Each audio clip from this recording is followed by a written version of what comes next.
तो चलिए बात कर लेते हैं सुप्रिया सुले की भी। शरद पवार तो अब लोकसभा का चुनाव लड़ेंगे नहीं, तो फिर एनसीपी की बागडोर किसके हाथों में होगी? आगे चलकर एनसीपी का भविष्य क्या होगा? ये वो तमाम सवाल हैं जो एनसीपी को लेकर उठ खड़े हुए हैं और उन्हीं से खास बातचीत की है हमारे सहयोगी अश्विनी पांडे ने। नमस्कार, मैं हूं अश्विन पांडे। देश के सीनियर लीडर और देश के कृषि मंत्री शरद पवार अब सक्रिय राजनीति से जो है दूर जा रहे हैं, राज्यसभा के जरिए राजनीति करेंगे। अब सवाल यह है कि महाराष्ट्र में उनका उत्तराधिकारी कौन होगा, कौन जो है पार्टी की बागडोर संभालेगा। अमूमन देखा जाता है कि संतान जो है उत्तराधिकारी होता है।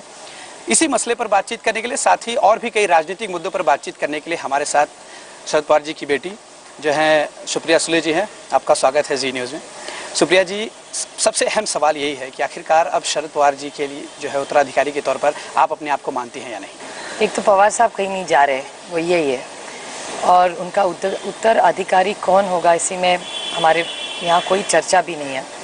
और उत्तराधिकारी पॉलिटिकली लाइफ में जो पॉलिटिकली उनका काम आगे ले जाएगा वही उनका उत्तराधिकारी होगा। तो इस बार कौन होगा, क्योंकि आपको कौन लगता है कि कौन लेके जा रहा है उनकी राजनीतिक विरासत को आगे? हमारे यहाँ पार्टी में बहुत ज़्यादा लोग लेके जा रहे हैं, उसी का शायद कोई होगा। उत्तराधिकारी पॉलिटिकल लाइफ में एक नहीं होता, बहुत ज़्यादा।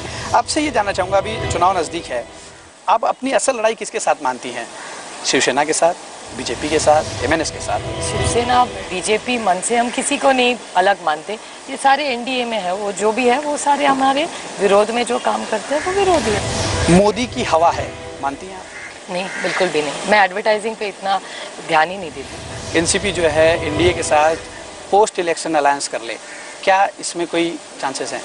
सिर्फ हम लोग के लिए गॉसिप के यहाँ बहुत गॉसिप चलता है हमारे बारे में, और ये बात ही ऐसी है कि मैं भी हंसती हूँ कभी कभी कि हमारा मार्केट में कुछ तो वैल्यू, इसीलिए तो इतनी चर्चा होती है, नहीं तो क्यों चर्चा कोई करता, वैल्यू नहीं होती। एनडीए और एनसीपी, एनडीए और यूपीए की जो है सरकार अगर बहुमत में नहीं बनती है तो क्या थर्ड फ्रंट के जरिए पवार साहब प्रधानमंत्री की उम्मीदवारी की दावेदारी कर सकते हैं क्या?